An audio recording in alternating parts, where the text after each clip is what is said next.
الحمدللہ رب العالمین والصلاة والسلام علی سید المرسلین اما بعد۔ بہت سے بھائی آج کل یہ سوال کر رہے ہیں کہ جب مساجد میں تراویح میں قرآن پاک کا اختتام ہو تو کیا اس موقع پہ مٹھائیاں وغیرہ تقسیم کرنا درست ہے؟ تو گزارش یہ ہے کہ میں ذاتی طور پہ اس سوال کا جواب دینے سے فی الحال قاصر ہوں، لیکن میں اس سلسلے میں آپ کے سامنے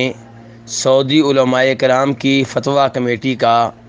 فتویٰ آپ کے سامنے رکھنا چاہوں گا، جو فتویٰ اس کمیٹی نے شیخ ابن باز رحمہ اللہ کی امارت، قیادت اور امامت میں جاری کیا تھا۔ ان سے یہ سوال پوچھا گیا کہ کیا نبی علیہ الصلوۃ والسلام نے رمضان کے قیام میں ختم قرآن کے بعد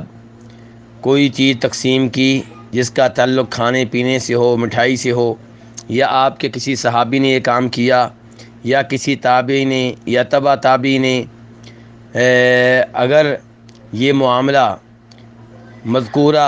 اچھے زمانوں میں ہوا ہے تو ہمیں بھی بتائیں، کتاب کا حوالہ دیں، صفحہ بتائیں، اور اگر یہ نہیں ہوا تو پھر ہمیں یہ بتائیں کہ کیا یہ کرنا جائز ہے، خصوصاً جب کہ یہ کام ہمیشگی اور التزام اور اہتمام کے ساتھ کیا جائے، اور جب کہ کرنے والا یہ سمجھتا ہو کہ یہ کھانے پینے کی چیزیں اور یہ مٹھائی تبرکات میں سے ایک تبرک ہے۔ تو اس سوال کا جواب دیتے ہوئے سعودی علماء کرام کی فتویٰ کمیٹی نے فتویٰ یوں جاری کیا کہ یہ چیز نبی علیہ الصلوۃ والسلام سے ثابت نہیں ہے،